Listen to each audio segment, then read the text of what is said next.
getting taller. Typical. Hello, I'm Soul, and I sound sultry, sexy even. So I'm fighting off a cold and I sound like this, but show must go on, whatever. Yeah, looked the other day and I counted my total views and I got over 100 people. Woo! I'm excited. I'd take a shot if it wouldn't kill my throat, so I'll save that for another day. So today I have for you guys a list. This is the first list that I'm making and hopefully not the last. It's been 11 years since the launch of World of Warcraft, and I thought it'd be neat to look back at some of the notable features and technology that's been applied to WoW since then, one version at a time. This isn't gonna be a really in-depth list, and apart from some exceptions, I'm gonna be particular about features that had a big impact for players, regardless of their playstyle. So sorry, the fact that we had War Spear and Storm Shield over Blade Spire, Cave, and the Temple of Karabar, that's not going to make it onto this list. I'm going to try and be objective about each feature's impact on the current game, but as a long-time player, don't be surprised if I throw in a little bit of slant here and there. Now, if there's anything significant that I missed, or if you disagree with me, hit me with a comment, and I'll try to add it in future videos. So let's get started. The classic version of WoW already had a lot of sub-projects in development after its release. Of course, Vanilla holds the record for the most major patch revisions, usually adding dungeons, raids, and shit that otherwise couldn't have made launch. Funny enough, a lot of the major technical developments inside classic WoW came in the form of PvP additions, or were at least PvP motivated. The ability to start timed events was probably there around launch, but players saw their first event in December, a bit over a month after WoW's launch. The Feast of Winter's Veil was the first of many holiday events that happen in WoW, whose themes are based on a mix of cultures and belief systems. These days, players enjoy the holidays for the many items they offer, including gear, toys, pets, mounts, and achievements. More commonly referred to as summon stones, meeting stones do in fact date all the way back to the days of vanilla.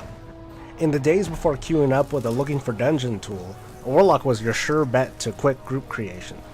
In fact, early Warlock summoning required multiple spellcasts to summon each group member, and thanks to the success of the meeting stone, now Warlocks can do the same. As the design of the game turned away from long dungeon crawls and more towards quick runs, meeting stones kind of went the way of the dodo, at least for a little while. Challenge modes and mythic dungeons have injected new life into the stones. Of course, who still misses Have Group Will Travel? In the beginning, we looked like this. And then, this. Ooh. It seems like a small deal to toggle visibility on these items, but for many players it goes a long way to look at our characters' faces, as within them is a reflection of us. For years to come, players would ask Blizzard to take this further and toggle visibility on other items, but it won't be until Legion when shoulders will be added into the mix. I still remember the first day I logged in when the honor system was implemented. I was in Terran Mill at the time, inside a building. I don't think it was one of the shacks, something like that. And I logged in dead. And it took a few minutes before I started to see the whole field was covered in snow. Or I thought it was snow. And then I realized it was all skeletons. So as a ghost, I'm looking and I'm seeing I don't know what I was saying. I was seeing a lot of lag. So I went over inside like this tiny little shack and I popped back to life and I was a warlock. I popped Rain of Fire just outside, anywhere outside. And I don't know what happened, but I just died. But my screen just lit up with a whole bunch of honor kills. War never changes.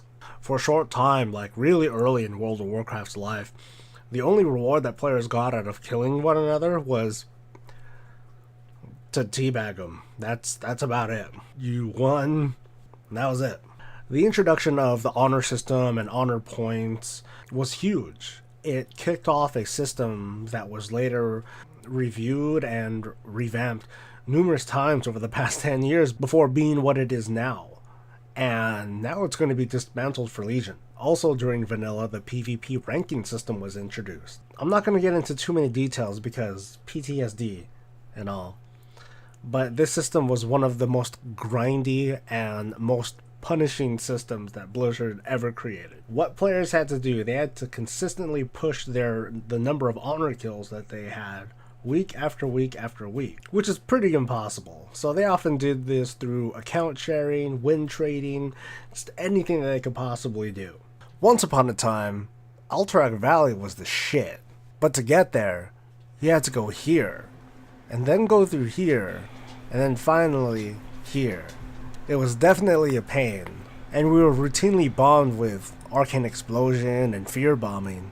But hey, you do what you gotta do.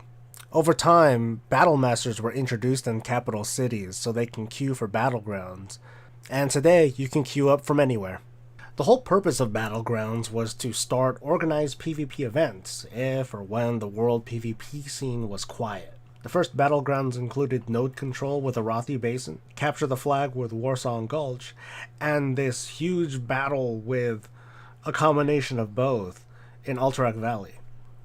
Over the years, Blizzard has expanded on these concepts and introduced a whole bunch of other Battlegrounds and other systems to inject life into the PvP scene. When Battlegrounds first began, the system relied on players in the same server to queue up together. A new system was set up in the back end, attaching whole clusters of servers to form what are called battle groups. They're kind of like mega servers, but they're only for the purpose of increasing the available pool of players. Now, instead of just a handful of players, the system had a much larger pool to matchmake with. And that's it. Wow, this took a really long time to make. Sorry to myself. You won't know how long it took. It took a very long time to make this video. So thank you for watching the whole thing. I really, really appreciate it.